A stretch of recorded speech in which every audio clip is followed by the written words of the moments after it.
Hi guys, and welcome back to the channel. So ever since I bought my A45, I've not liked the size of the number plate plinth on the front of the car. It's for like a UK size plate, and we have much shorter plates here in Andorra.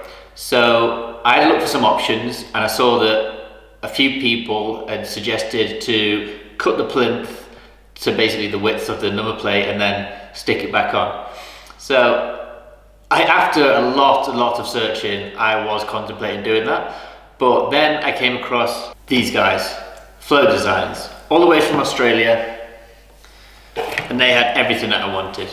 They had the plaque to put the number plate on, it fit my number plate perfectly, the mounting bracket for my specific car, and then I put it all in the basket and it wouldn't ship to Andorra.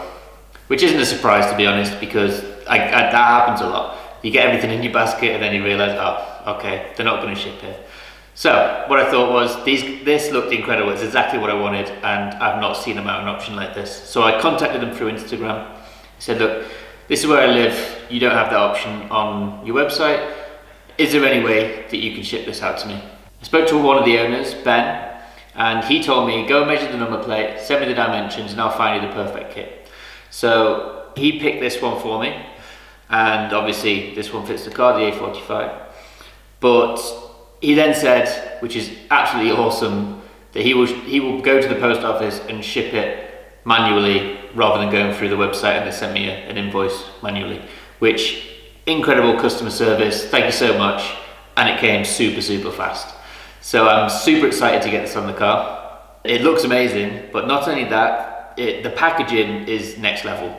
I mean, all this has got the branding on it, it's got the foam cut out, this is where the number plate was, this is where the fitting kit went, just here, 4mm Allen key, security key, comes with some awesome instructions, and then the same for the bracket.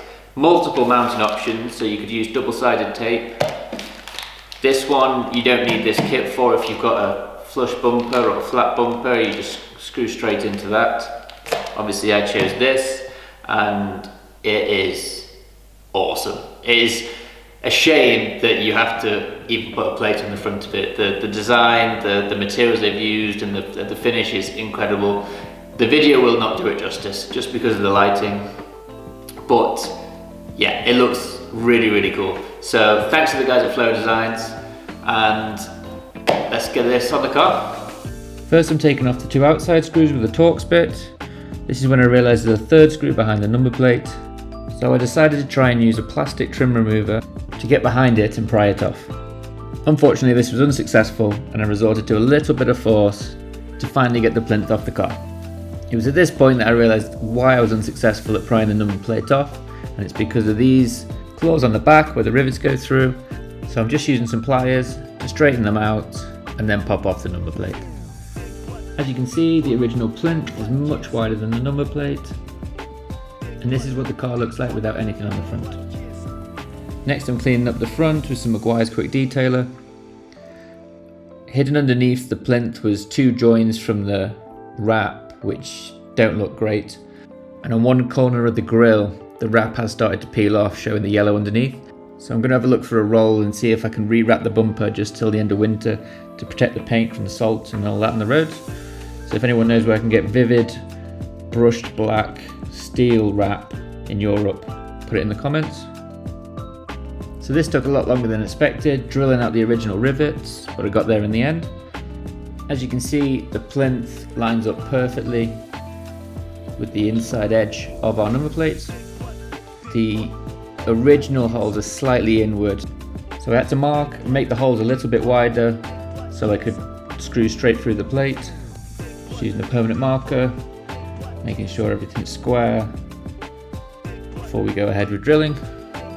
So back down in the dark garage, we had the mounting bracket. This thing's awesome, super clean looking, and you can't really mess up the fitment. The pin in the middle goes in the center hole, and there's two self-tapping screws in the kit that you use to secure it to the bumper. So once you get it the right way around, there we go, you just place it on the bumper You don't need to hold it, it'll just stay in place. So as the car's wrapped, I'm just using the self-tapping screw to mark where the pilot hole should go.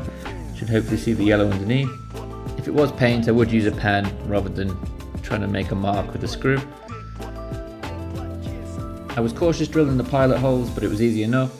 And it's just using the screws from the kit and the Allen key to secure the bracket to the bumper. Flow brackets provide these metal buttons. They kind of look like parking sensors when they're installed. You use the same Allen key to tighten them, and they've got rubber on the inside so they stay securely in place. This is what the bracket looks like installed, with the buttons on the side. And you want to take out those 4 bolts that are in the bracket, ready to put the plinth on.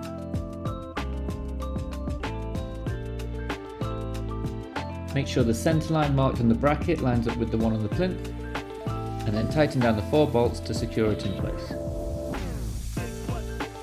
Lastly, they give you 2 options. I chose option 1, which is a larger screw head, just because I had to make the holes bigger on the original plate. But you could, if you had a clean plate and you were drilling fresh holes, use the small one. It would make it more minimalist. But you can see here, just tighten it up, both sides, and you're done.